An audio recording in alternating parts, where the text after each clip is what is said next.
നമസ്കാരം. ഒരു പതിറ്റാണ്ടായി കേരള രാഷ്ട്രീയത്തിൻ്റെ ഭാഗധേയം നിർണ്ണയിച്ചുകൊണ്ടിരിക്കുന്നത് രണ്ട് വനിതകളാണ്.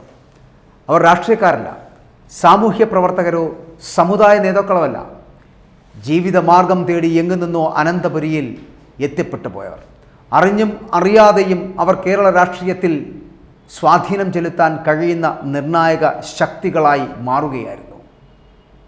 സരിത എസ് നായരും സ്വപ്ന സുരേഷുമാണ് ആ രണ്ടുപേർ.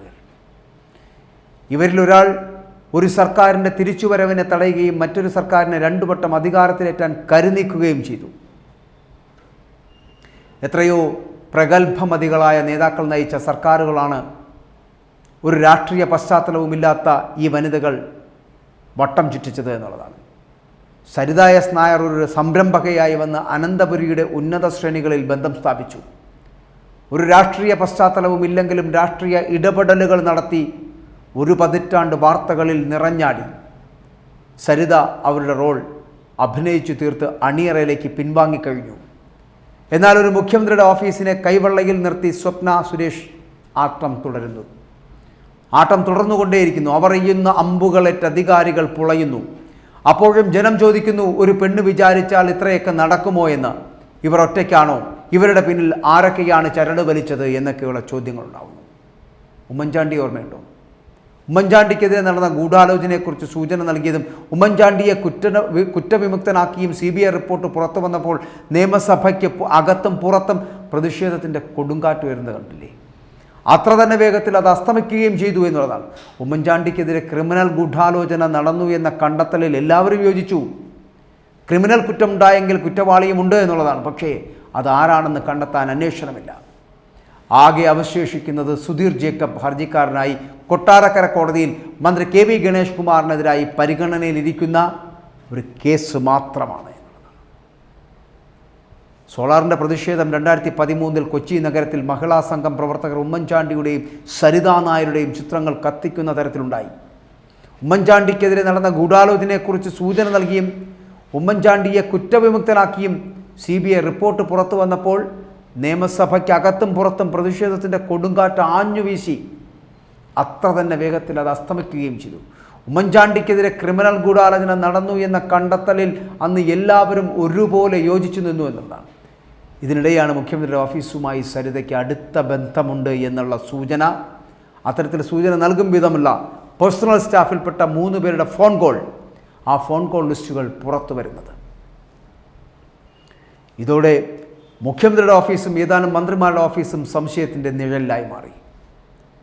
എന്നാൽ തനിക്ക് സരിതയുമായി യാതൊരു ബന്ധവുമില്ല എന്ന് മുഖ്യമന്ത്രി ഉമ്മൻചാണ്ടി വ്യക്തമാക്കിക്കൊണ്ടിരുന്നു. ഇതിനിടെ ഒരു പൊതുചടങ്ങിൽ ഉമ്മൻചാണ്ടിയോട് സരിത ചെവിയിലടക്കം പറയുന്ന ചിത്രം പുറത്തു വന്നതോടെ വിവാദം കത്തിക്കാളി. ഉമ്മൻചാണ്ടി തനിക്ക് പിതൃതുല്യനാണ് എന്ന് ആദ്യം നിലപാടെടുത്ത സരിത പിന്നീട് മലക്കമറിഞ്ഞു. ഉമ്മൻചാണ്ടിയുടെ ഡൽഹിയിലുള്ള ആശ്രിതന് 1.9 കോടി രൂപ കോഴ നൽകിയെന്ന് ആരോപണം കൂടി വന്നതോടെ പ്രതിപക്ഷം മുഖ്യമന്ത്രിയുടെ രാജിക്കാട്ട് വ്യാപകമായിട്ടുള്ള സമരം അഴിച്ചുവിട്ടു. സമരത്തെ തുടർന്ന് പ്രതിപക്ഷത്തിൻ്റെ ആവശ്യപ്രകാരം സോളാർ കേസ് അന്വേഷിക്കുവാൻ വേണ്ടിയിട്ട് ജസ്റ്റിസ് G ശിവരാജനെ കമ്മീഷനായി സർക്കാർ നിയമിക്കുകയും ചെയ്തു. എന്നാൽ ശിവരാജൻ കമ്മീഷൻ തുടക്കം മുതലേ അന്വേഷണ കമ്മീഷൻ്റെ അധികാര പരിധി വിട്ട് പ്രവർത്തിക്കുവാൻ തുടങ്ങി എന്ന ആക്ഷേപമായിരുന്നു. കമ്മീഷൻ ഓഫ് എൻക്വയറി നിയമപ്രകാരം ഒരു കമ്മീഷൻ പ്രവർത്തിക്കേണ്ടതിന് ചില നിബന്ധനകളും കീഴ്വഴക്കങ്ങളുമുണ്ട്. അന്വേഷണ വിഷയങ്ങളിൽ സ്വമേധയാ മാറ്റം വരുത്താൻ പാടില്ല. സമാന്തരമായി നടക്കുന്ന പോലീസ് അന്വേഷണത്തിന് തടസ്സമുണ്ടാകുന്ന വിധത്തിലുള്ള ഇടപെടൽ അത് പാടില്ല. പോലീസ് അന്വേഷണത്തിൻ്റെ വിശദാംശങ്ങൾ ആവശ്യപ്പെട്ടതും അതിലെ സാക്ഷിമൊഴികളെ ആധാരമാക്കി ഉദ്യോഗസ്ഥരെ സംശയ നിഴലിൽ നിർത്തിയതും ചോദ്യം ചെയ്യപ്പെട്ടു എന്നുള്ളതാണ്. അന്വേഷണ വിഷയവുമായി ബന്ധമില്ലാത്ത കാര്യങ്ങളെക്കുറിച്ച് വിവരങ്ങൾ നൽകാൻ അന്വേഷണ ഉദ്യോഗസ്ഥരെ നിർബന്ധിക്കുവാൻ പാടില്ല. എന്നാൽ ഇതിലെല്ലാം കമ്മീഷൻ അതിരുകടന്ന് പ്രവർത്തിച്ചു എന്നാണ് ആദ്യം മുതലുള്ള ആക്ഷേപമെന്ന് പുറപ്പെടുന്നത്. ശിവരാജനും കളിയൊക്കെ കളിച്ചു എന്നുള്ളതാണ്. സ്നേഹവും അനുകമ്പയും കൊണ്ട് ജനഹൃദയങ്ങളിൽ കുടിയേറിയ ഉമ്മൻചാണ്ടിയെ CBI കുറ്റവിമുക്തനാക്കി. ആരുടെയൊക്കെയോ പാപഭാരം തലയിലേറ്റി ക്രിസ്തുവിനെ എന്ന പോലെ ചെയ്യാത്ത കുറ്റത്തിന് ക്രൂശിച്ചുവെന്നു അന്തിമ നാളുകളിൽ ജനം അദ്ദേഹത്തിന് വിധി എഴുതുകയും ചെയ്തു. ലൈംഗിക പീഡനത്തിൻ്റെ മുൾക്കീരടം ചൂടി തെരുവിലൂടെ വലിച്ചിഴപ്പിച്ചപ്പോൾ ജനനായകനെ സ്നേഹിച്ചവർ കുരിശിൻ്റെ വഴിയിൽ നിന്ന് കണ്ണീർ വാർത്തു. ഇത് യാദൃശ്ചികമായി സംഭവിച്ചതല്ല എന്നും ഇതിന് പിന്നിൽ ചിലരുടെ കണക്കുകൂട്ടലുകൾ ഉണ്ടായിരുന്നുവെന്നും അനുബന്ധ സംഭവങ്ങളടക്കം സൂചനകൾ നൽകുകയും ചെയ്യുന്നുണ്ട്. ഏകദേശം അരനൂറ്റാണ്ട് ജനങ്ങൾക്കൊപ്പം നിന്ന് സാധാരണക്കാരനുമായി താതാത്മ്യം പ്രാപിച്ച ഉമ്മൻചാണ്ടിയെ തകർത്താലേ കേരളത്തിൽ കോൺഗ്രസിനെ തകർക്കാൻ കഴിയൂ എന്ന് എതിർപക്ഷം കണ്ടു കഴിഞ്ഞിരുന്നു. അതിനായി കരുക്കൾ നീക്കി എവിടെയൊക്കെയോ ഗൂഢാലോചനകൾ നടത്തി, അങ്ങനെ തകർന്ന് തരിപ്പണമാക്കാൻ. ഉമ്മൻചാണ്ടിക്കെതിരെ 3 തവണയായി അത് ഒരു തുടർ ഓപ്പറേഷനായിരുന്നു. 2013, 2016, ഒടുവിൽ 2021. ഉമ്മൻചാണ്ടി എന്ന നേതാവിൻ്റെ പ്രതിച്ഛായ തകർക്കാതെ കോൺഗ്രസിനെ തകർക്കാനാവില്ല എന്നവർ മനസ്സിലാക്കി. ഉമ്മൻചാണ്ടിയുടെ പ്രതിച്ഛായ തകർക്കാൻ എളുപ്പം വ്യക്തിഹത്യ ആണ് എന്നുകൂടി അവർ കണക്കുകൂട്ടുകയുണ്ടായി. കാരണം ഉമ്മൻചാണ്ടി എന്ന വ്യക്തിയെ തകർത്താൽ ഉമ്മൻചാണ്ടി എന്ന നേതാവിനെ തകർക്കാമെന്ന് അവർ വിശ്വസിച്ചു. രണ്ടും ഒരു പരിധിവരെ വിജയകരമായി നടപ്പാക്കുവാനും അവർക്ക് കഴിഞ്ഞു എന്നതാണ്. 2013 ഉമ്മൻചാണ്ടിക്കെതിരെ ആദ്യം കൊണ്ടുവന്നത് ഒരു ക്രിമിനൽ തട്ടിപ്പ് കേസിലെ പ്രതിയെ മുന്നിൽ നിർത്തിക്കൊണ്ട് നടത്തിയ സാമ്പത്തികമായിട്ടുള്ള കുറ്റകൃത്യങ്ങൾ, അവയെക്കുറിച്ചുള്ള ആരോപണമായിരുന്നു എന്നുള്ളതാണ്. ആരോപണം 2014 പാർലമെൻറ്റ് തിരഞ്ഞെടുപ്പിനെ കൂടി ലക്ഷ്യം വെച്ചായിരുന്നു അത്. പക്ഷേ പാർലമെൻറ്റ് തിരഞ്ഞെടുപ്പിൽ ആരോപണങ്ങൾ ഏശിയില്ല. 20-ൽ 12 സീറ്റ് നേടി UDF ആധിപത്യം ഉറപ്പിച്ചു. അതോടെ ആരോപണത്തിൻ്റെ ശൈലി മാറി. അഴിമതി ആരോപണം പൊടുന്നനെ ലൈംഗിക ആരോപണമായി മാറുന്നു. അതുവരെ പറയാത്ത ലൈംഗിക ആരോപണവുമായിട്ട് 2016 നിയമസഭാ തിരഞ്ഞെടുപ്പിന് തൊട്ടു മുൻപായി സോളാർ കേസിലെ പ്രതി സരിത എസ് നായർ രംഗപ്രവേശനം ചെയ്തു. ആ അരങ്ങേറ്റത്തിന് പിന്നിൽ ആരൊക്കെയായിരുന്നു എന്നാണ് CBI പുറത്തു കൊണ്ടുവന്നത്. കേസിൻ്റെ വിചാരണയ്ക്കിടയിൽ എപ്പോഴോ കണ്ടപ്പോൾ സരിതയുടെ അഭിഭാഷകനായിട്ടുള്ള ഫെനി ബാലകൃഷ്ണനോട് ഉമ്മൻചാണ്ടി ചോദിച്ചു, അവരെന്തിനാണ് എൻ്റെ പേര് പറഞ്ഞത് എന്ന്. ഫെനി ബാലകൃഷ്ണൻ അതിന് ഉത്തരം പറഞ്ഞില്ല. ആ ചോദ്യത്തിന് ഉമ്മൻചാണ്ടി പൊതുജീവിതത്തിൽ തൻ്റേതായി കൊണ്ടു നടന്ന വിശ്വാസത്തിൻ്റെ തകർച്ചയുടെ ഭാരമുണ്ട് എന്നുള്ളതാണ്. ഉമ്മൻചാണ്ടിയുടെ ആ ചോദ്യത്തിനുള്ള മറുപടി CBI റിപ്പോർട്ടിലുണ്ട് എന്നുള്ളതാണ്. സോളാർ കേസിലുടനീളം ഉമ്മൻചാണ്ടി സ്വതസിദ്ധമായ നിസ്സംഗതയോടുള്ള സമീപനമാണ് സ്വീകരിച്ചിരുന്നത്. താനൊരു തെറ്റും ചെയ്തിട്ടില്ല എന്നും അടിസ്ഥാനരഹിതമായ ആരോപണങ്ങൾ നിലനിൽക്കില്ല എന്നും സത്യം ജയിക്കുമെന്നും അദ്ദേഹം വിശ്വസിച്ചുകൊണ്ടേയിരുന്നു. സോളാർ കമ്മീഷനെ തീരുമാനിച്ചപ്പോൾ രാഷ്ട്രീയ ചായ്വിനെ ചൊല്ലിയുള്ള ചില സംശയങ്ങൾ മുൻനിർത്തിക്കൊണ്ട് ശിവരാജനെ കമ്മീഷനായി വയ്ക്കുന്നതിൽ മന്ത്രിസഭയ്ക്കകത്തും പുറത്തും ചില എതിർപ്പുകൾ ആൾക്കാർ പ്രകടിപ്പിച്ചിരുന്നു. അപ്പോഴൊക്കെ ആരന്വേഷിച്ചാൽ എന്ത്, സത്യമല്ലേ പുറത്തു കൊണ്ടുവരാനാകൂ എന്നതായിരുന്നു ഉമ്മൻചാണ്ടിയുടെ നിലപാട് എന്നുള്ളത്. കമ്മീഷൻ അന്വേഷണ വിഷയങ്ങൾ സ്വന്തം ഇഷ്ടപ്രകാരം വിപുലീകരിച്ചപ്പോഴും കാലാവധി നീട്ടി ചോദിച്ചപ്പോഴും അതിനെ ഒന്നും എതിർക്കാതെ ഈ ഉദാസീന നിലപാട് ഉമ്മൻചാണ്ടി തുടർന്നുകൊണ്ടേയിരുന്നു. സോളാറിൻ്റെ ആരോപണക്കാലത്ത് മുഖ്യമന്ത്രിയായിരുന്ന ഉമ്മൻചാണ്ടി മാധ്യമപ്രവർത്തകരെ കണ്ട് വിശദീകരണം നൽകുന്നു. ആ കാലഘട്ടവും ഉണ്ടായിരുന്നു ഇവിടെ. സർക്കാർ നിശ്ചയിച്ച 6 അന്വേഷണ വിഷയങ്ങൾക്ക് പുറമേ മുഖ്യമന്ത്രിയുടെ ഓഫീസ് ഉൾപ്പെടെ അന്വേഷണ കമ്മീഷൻ സ്വമേധയാ അന്വേഷണ വിഷയങ്ങൾ കൊണ്ടുവന്നതിനെ ഉമ്മൻചാണ്ടിയോട് അടുപ്പമുള്ളവർ സംശയദൃഷ്ടിയാണ് കണ്ടിരുന്നത് എന്നുള്ളതാണ്. മുഖ്യമന്ത്രിയുടെ ഓഫീസിനെ കൂടി അന്വേഷണ വിഷയത്തിൽ ഉൾപ്പെടുത്തിയപ്പോൾ എന്തും അന്വേഷിക്കട്ടെ, എനിക്കൊന്നും മറക്കാനില്ല എന്ന പഴയ നിലപാടായിരുന്നു ഉമ്മൻചാണ്ടിക്കുണ്ടായിരുന്നത്. അന്വേഷണ വിഷയങ്ങൾ തയ്യാറാക്കിയവർക്ക് സംഭവിച്ച വീഴ്ചയും കമ്മീഷന് അന്വേഷണ വിഷയങ്ങൾ കൂട്ടിച്ചേർക്കുവാനുള്ള പഴുത് സ്വയം അറിയാതെ ഉണ്ടാക്കിക്കൊടുത്തു എന്നുള്ളതാണ്.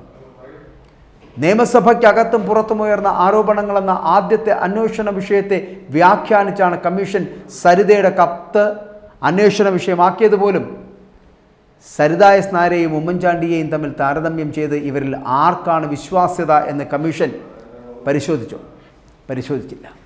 പരാതിക്കാരുടെ ക്രിമിനൽ പശ്ചാത്തലം ഇക്കാര്യത്തിൽ കമ്മീഷൻ ഏതെങ്കിലും വിധത്തിൽ കണ്ടതേയില്ല.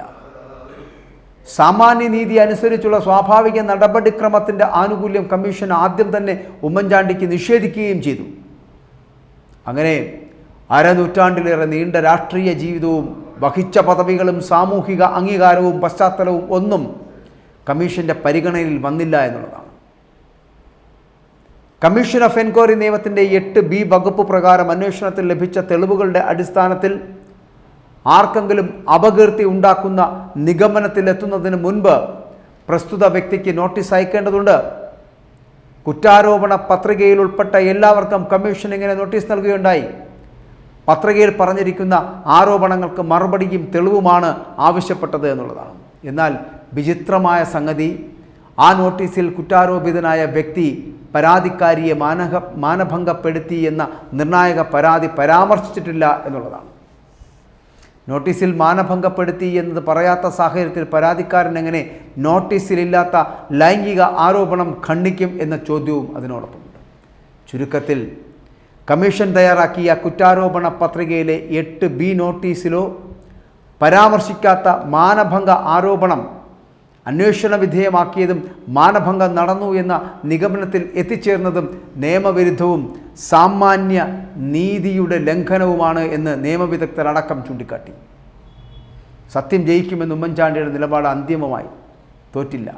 പക്ഷേ അസത്യത്തിൻ്റെ താൽക്കാലിക ജയത്തിനും സത്യത്തിൻ്റെ അന്തിമ ജയത്തിനുമിടയിൽ ഉമ്മൻചാണ്ടിക്ക് വലിയ വില കൊടുക്കേണ്ടി വന്നു എന്നുള്ളതാണ്.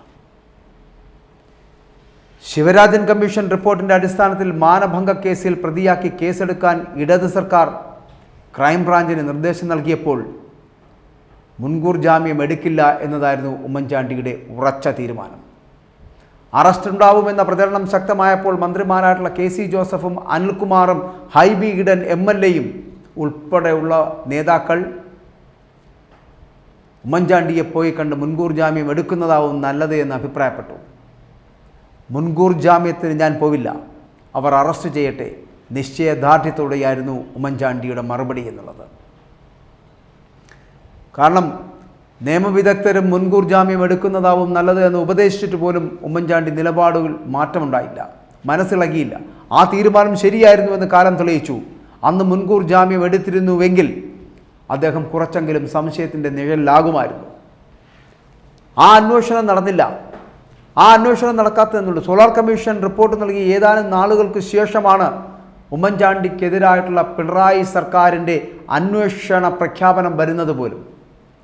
ഒരു മുഖ്യമന്ത്രിയുടെ പതിവ് ക്യാബിനറ്റ് ബ്രീഫിങ്ങിൽ കേട്ട ഏറ്റവും നടുക്കിയ ഒരു അറിയിപ്പായിരുന്നു അത്. അതും ഒരു ഉപതെരഞ്ഞെടുപ്പിൻ്റെ പോളിംഗ് ദിനത്തിൽ.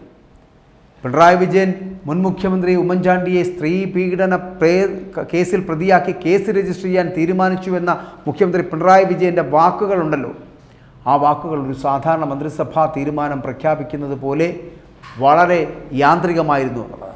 പക്ഷേ അപ്രതീക്ഷിത പ്രഖ്യാപനം മാധ്യമപ്രവർത്തകരെ ഞെട്ടിക്കുകയായിരുന്നു. പലരും വിശ്വസിക്കാനാവാതെ തരിച്ചിരുന്നു പോയി.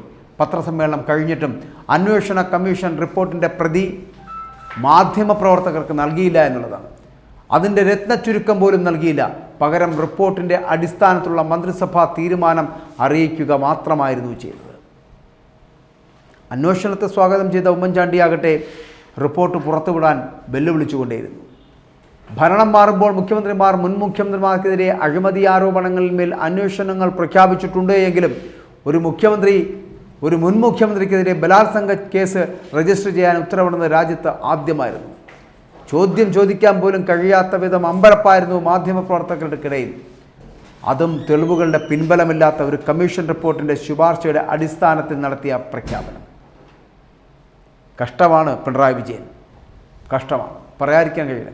ബിജു രാധാകൃഷ്ണൻ അറസ്റ്റ് ചെയ്യപ്പെട്ടപ്പോൾ ക്യാബിനറ്റ് ബ്രീഫിങ്ങിൻ്റെ ആമുഖമായി മുഖ്യമന്ത്രി പറഞ്ഞു, മുൻ UDF സർക്കാർ അന്നത്തെ മുഖ്യമന്ത്രിയുടെ ഓഫീസിനെ കമ്മീഷൻ്റെ അന്വേഷണ പരിധിയിൽ കൊണ്ടുവരാതെ ഉമ്മൻചാണ്ടിയെ രക്ഷിക്കുവാനാണ് ശ്രമിച്ചത് എന്ന്.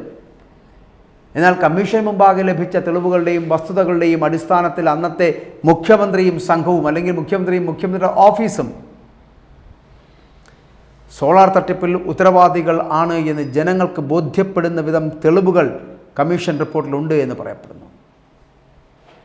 പ്രതി സരിത എസ് നായരുമായി കൂട്ടുചേർന്ന് ടീം സോളാർ കമ്പനിയുടെ മറവിൽ ജനങ്ങളെ വഞ്ചിച്ചതിന് മുഖ്യമന്ത്രി ഉമ്മൻചാണ്ടി ഉൾപ്പെടെയുള്ളവർക്കെതിരെ ക്രിമിനൽ നടപടിക്രമം അനുസരിച്ചുകൊണ്ടുള്ള കേസെടുക്കുമെന്നും സരിത എസ് നായരുടെ കത്തിൽ പരാമർശിക്കുന്ന അന്നത്തെ മുഖ്യമന്ത്രിയുള്ള ഉമ്മൻചാണ്ടി ഉൾപ്പെടെയുള്ള ആളുകളുടെ പേരിൽ ബലാത്സംഗ കുറ്റത്തിന് കേസെടുത്തത് അന്വേഷിക്കുമെന്നും പ്രഖ്യാപനമുണ്ടാകും. പിണറായി ചില്ലറക്കാരനല്ല. കമ്മീഷൻ റിപ്പോർട്ടിന്മേൽ അഡ്വക്കേറ്റ് ജനറലിൻ്റെയും ഡയറക്ടർ ജനറൽ ഓഫ് പ്രോസിക്യൂഷൻ്റെയും നിയമോപദേശത്തിൻ്റെ അടിസ്ഥാനത്തിലാണ് ഇത് നാളും നടക്കുന്നത്. വേങ്ങര ഉപതെരഞ്ഞെടുപ്പിൻ്റെ ദിവസങ്ങളിൽ അന്നാണ് ഉമ്മൻചാണ്ടിക്കെതിരെ വിജിലൻസ് കേസും ക്രിമിനൽ കേസും ബലാത്സംഗ കേസും ഒക്കെ എടുക്കുമെന്ന് മുഖ്യമന്ത്രി നിശ്ചിതമായി പ്രഖ്യാപിച്ചത് അന്ന് പിണറായി വിജയൻ. അന്നത്തെ പ്രഖ്യാപന പ്രകാരം ഉമ്മൻചാണ്ടിക്കെതിരെ 4 കേസുകളെങ്കിലും എടുക്കേണ്ടി വരുമായിരുന്നു. നേരിട്ടും മറ്റുള്ളവർ മുഖേനയും വലിയ തുകകൾ കൈക്കൂലി വാങ്ങിയതിന് അഴിമതി നിരോധന പ്രകാരമായിരുന്ന ഒരു കേസ്. പെരുമ്പാവൂർ പോലീസ് സ്റ്റേഷനിലും കോന്നി പോലീസ് സ്റ്റേഷനിലുമുള്ള 2 കേസുകളിൽ ക്രിമിനൽ നടപടി പ്രകാരം രണ്ടാമതൊരു കേസ്, മാനഭംഗപ്പെടുത്തലിന് മൂന്നാമത്തെ കേസ്, ലൈംഗിക സംതൃപ്തി കൈക്കൂലിയായി കണക്കാക്കി അഴിമതി നിരോധന നിയമപ്രകാരം നാലാമത്തെ കേസ്. എന്നാൽ ഈ കേസുകൾ നിയമപരമായി നിലനിൽക്കില്ല എന്നും രാഷ്ട്രീയ ലക്ഷ്യത്തോടെ ഇത്തരം നീക്കങ്ങൾ നടത്തിയാൽ തിരിച്ചടി ഉണ്ടാകുമെന്നും മന്ത്രിസഭയിൽ തന്നെ എതിരഭിപ്രായം ഉണ്ടായിരുന്നു എന്നുള്ളതാണ് പിന്നീട് കേട്ടത്. ഇതിനെ തുടർന്നാണ് സുപ്രീം കോടതി ജസ്റ്റിസായിട്ടുള്ള അരിജിത്ത് പസായത്തിൽ നിന്ന് നിയമോപദേശം തേടാൻ തീരുമാനിക്കുന്നത്.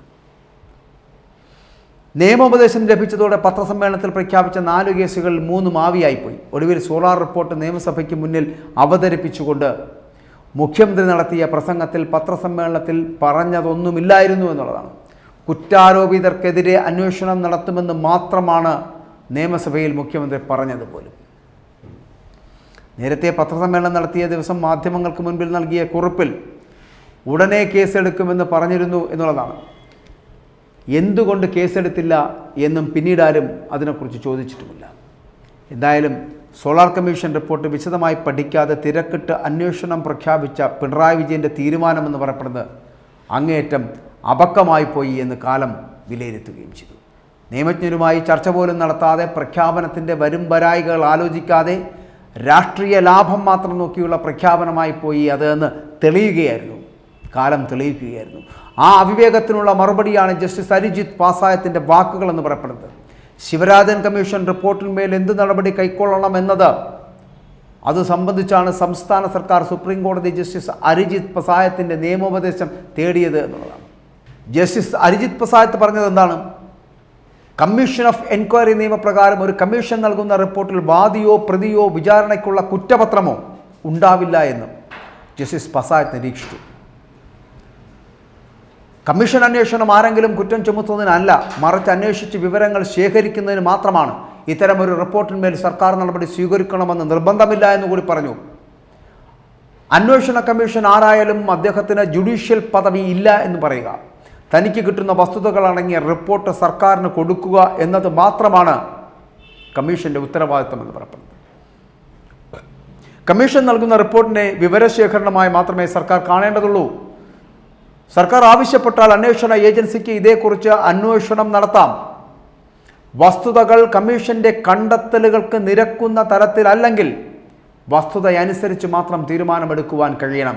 കമ്മീഷന്റെ കണ്ടെത്തലുകൾ അതേപടി അംഗീകരിക്കുവാനുള്ള ഒരു ഉത്തരവാദിത്വവും സർക്കാരിനില്ല എന്നുകൂടി പറഞ്ഞിട്ടുണ്ട്. കമ്മീഷന്റെ കണ്ടെത്തലുകൾക്ക് തനതായി കോടതിയിൽ നിലനിൽപ്പില്ല. ഏതെങ്കിലും വ്യക്തിയെ പ്രോസിക്യൂട്ട് ചെയ്യുവാനോ അല്ലെങ്കിൽ ചോദ്യം ചെയ്യുവാനോ നിർദ്ദേശം നൽകാൻ കമ്മീഷൻ അധികാരമില്ല എന്നുള്ളതാണ്. അതേസമയം കമ്മീഷൻ റിപ്പോർട്ടിൽ ഏതെങ്കിലും വിഷയം പ്രത്യേകമായി പരിഗണിക്കുകയോ അല്ലെങ്കിൽ നടപടി സ്വീകരിക്കുകയോ ചെയ്യേണ്ടതുണ്ട് എന്ന് സർക്കാരിന് തോന്നിയാൽ ആ ഭാഗം അംഗീകരിച്ച് നടപടിയിലേക്ക് നീങ്ങാമെന്ന് മാത്രം. ഇനി കമ്മീഷൻ റിപ്പോർട്ടിന്മേൽ സർക്കാർ നടപടിയെടുക്കുവാൻ തീരുമാനിച്ചാൽ, അങ്ങനെ ഒരു തീരുമാനമുണ്ടായാൽ തന്നെ അതിനു മുൻപായി നിയമം നടപ്പാക്കുവാൻ ഉത്തരവാദിത്തപ്പെട്ട ഏതെങ്കിലും ഏജൻസിയെ കൊണ്ട് കണ്ടെത്തലുകളുടെ നിയമസാധുത പരിശോധിക്കേണ്ടതുണ്ട്. അതായത് കമ്മീഷന്റെ കണ്ടെത്തലുകൾ ഇന്ത്യൻ ശിക്ഷാ നിയമം അനുസരിച്ച് നടപടികളിലേക്ക് കടക്കാവുന്നതാണ് എന്ന് കണ്ടെത്തണം. സോളാർ കേസിൻ്റെ കാര്യത്തിൽ പ്രതികൾ ഉൾപ്പെട്ട 33 കേസുകൾ വിവിധ കോടതിയുടെ വിചാരണയിലാണ് എന്നതിനാൽ ഇത് പ്രസക്തമാണ് എന്ന് ജസ്റ്റിസ് അരിജിത്ത് പസായത്ത് ചൂണ്ടിക്കാട്ടുകയും ചെയ്തു. ജസ്റ്റിസ് പസായത്തിൻ്റെ ഈ നിയമോപദേശം സർക്കാരിനെ ശരിക്കും വെട്ടിലാക്കി എന്നുള്ളതാണ്. പറയാതെ പോയ ഒരു ബ്ലാക്ക് മെയിലിംഗ് കഥ കൂടിയുണ്ട് പറയാൻ. അതായത് 4 പതിറ്റാണ്ടിനിടെ ഉമ്മൻചാണ്ടിയെ വ്യക്തി എന്ന നിലയിലും പൊതുപ്രവർത്തകൻ എന്ന നിലയിലും അകന്നും അടുത്തും നിന്ന് കണ്ടിട്ടുണ്ട് പലപ്പോഴും പലരും. എത്രയോ തവണ ജീവിത വഴികളിൽ സഹായം തേടിയെത്തിയ ആരെയൊക്കെയോ അദ്ദേഹത്തിൻ്റെ മുന്നിലെത്തിക്കുവാൻ കഴിഞ്ഞിട്ടുണ്ട് പലർക്കും. ഒരിക്കലും എവിടെയും രേഖപ്പെടുത്താതെ പോയ കാരുണ്യസ്പർശത്തിൻ്റെ എത്രയെത്രയോ കഥകളുണ്ടതിൽ. വ്യക്തിജീവിതത്തിൽ ഒരിക്കൽ പോറലേൽക്കാത്ത സ്വഭാവശുദ്ധി, ലാളിത്യം, സുതാര്യത, ജീവിതത്തിൽ നല്ല പ്രായത്തിൽ പോലും കേൾക്കേണ്ടി വന്നിട്ടില്ലാത്ത ലൈംഗിക ആരോപണം 74-ാം വയസ്സിൽ പേറേണ്ടി വന്നതിൻ്റെ മനോവ്യഥ എത്ര വലുതാണ് എന്ന് ആലോചിച്ച് നോക്കൂ. ഒരിക്കലും അദ്ദേഹം അത് പുറത്ത് പ്രകടിപ്പിച്ചിട്ടില്ല എന്നുള്ളതാണ്. സരിത പോലീസ് കസ്റ്റഡിയിൽ ഇങ്ങനെ ഒരു കേസ് ഉമ്മൻചാണ്ടിയുടെ മേൽ ചാർത്തുവാനുള്ള സാഹചര്യം എന്താണ്? എങ്ങനെയായിരിക്കും അദ്ദേഹവും കുടുംബവും ആരോപണത്തെ നേരിടുക? അന്ന് വൈകുന്നേരം ഡ്യൂട്ടി കഴിഞ്ഞ് നേരെ പോയത് ജഗതിയിലെ പുതുപ്പള്ളി എന്ന് പറയപ്പെടുന്ന ഹൗസിലേക്ക്. ഇങ്ങനെ ഒരു കേസ് ഉമ്മൻചാണ്ടിയുടെ മേൽ ചാർത്തുവാനുള്ള സാഹചര്യം എന്താണ്? എങ്ങനെയായിരിക്കും അദ്ദേഹവും കുടുംബവും ഈ ആരോപണത്തെ നേരിടുക? ഇതൊക്കെ വലിയ ചോദ്യചിഹ്നങ്ങളായി ഉമ്മൻചാണ്ടിയുടെ തന്നെ മുമ്പിലും പൊതുസമൂഹത്തിൻ്റെ മുമ്പിലും വരികയുണ്ടായി. ഇവിടെ ഒരു കുടുംബത്തെ തകർത്തെറിയുന്ന തരത്തിലേക്കായിരുന്നു ഇതെല്ലാം.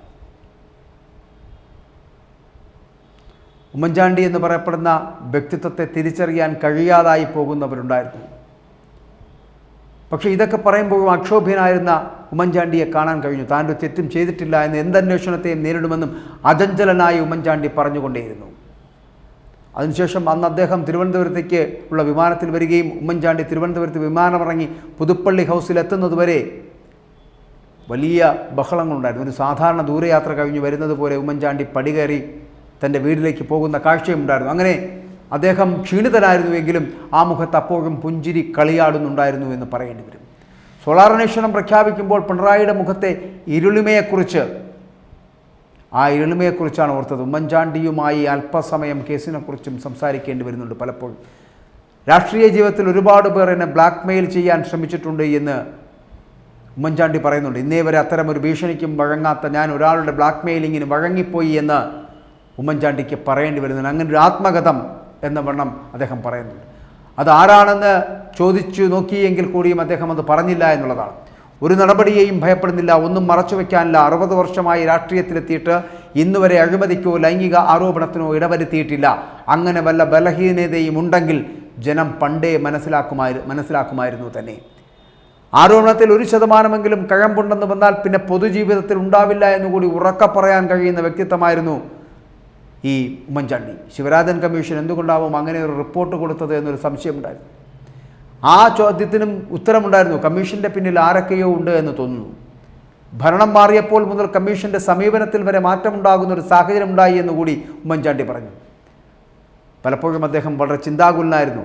ലൈംഗിക പീഡനം പോലുള്ള കാര്യങ്ങളിൽ ഒരാൾ കള്ളം പറയുമെന്ന് താൻ ഒരിക്കലും കരുതിയില്ല എന്നും അന്വേഷണം നടക്കട്ടെ, അവസാനം സത്യം പുറത്തു വരട്ടെ എന്ന് മാത്രമായിരുന്നു ഉമ്മൻചാണ്ടി പറഞ്ഞത്.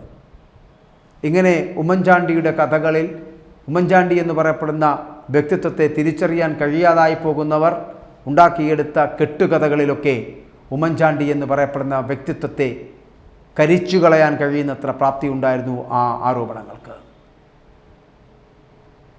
ഒരിക്കൽ മാത്രം ബ്ലാക്ക് മെയിലിംഗ് വിധേയനായി എന്ന് പറഞ്ഞത് ആരെയാണ് ഉദ്ദേശിച്ചതോ അറിഞ്ഞോ അറിയാതെയോ പറഞ്ഞ ഒരു കള്ളമാണോ ഉമ്മൻചാണ്ടിക്ക് വിനയായത്? സരിത എസ് നായരെ താൻ കണ്ടിട്ടേയില്ല എന്ന് ഉമ്മൻചാണ്ടി എന്തിനാണ് പറഞ്ഞത്? സത്യത്തിൽ ടീം സോളാർ കമ്പനിയുടെ പ്രതിനിധി എന്ന നിലയിൽ സരിതയെ കണ്ടത് ഉമ്മൻചാണ്ടിക്ക് മറച്ചു വയ്ക്കേണ്ട കാര്യമില്ലായിരുന്നു. പിന്നീട് ക്രിമിനൽ കേസിൽ പ്രതിയാകുന്ന ഒരാളെ നേരത്തെ കണ്ടുവെന്നത് ഒരു കുറ്റമല്ല എന്നല്ലേ നമുക്ക് പറയാൻ കഴിയുക. ബിജു രാധാകൃഷ്ണനുമായി എറണാകുളം ഗസ്റ്റ് ഹൗസിൽ നടത്തിയ കൂടിക്കാഴ്ച മറച്ചുവയ്ക്കാനായിരിക്കും അദ്ദേഹം ആ നിലപാടിൽ തന്നെ ഉറച്ചു നിന്നത് എന്ന് ചിന്തിച്ചു. ബിജു രാധാകൃഷ്ണൻ പറഞ്ഞ ഗണേഷ് കുമാറുമായുള്ള ബന്ധത്തെക്കുറിച്ച് ചോദിക്കാൻ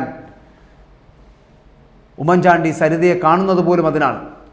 സരിതയെ കണ്ടു എന്ന് പറഞ്ഞാൽ എറണാകുളത്തെ കൂടിക്കാഴ്ചയെക്കുറിച്ചും പുറത്ത് പറയേണ്ടി വരുമായിരിക്കും.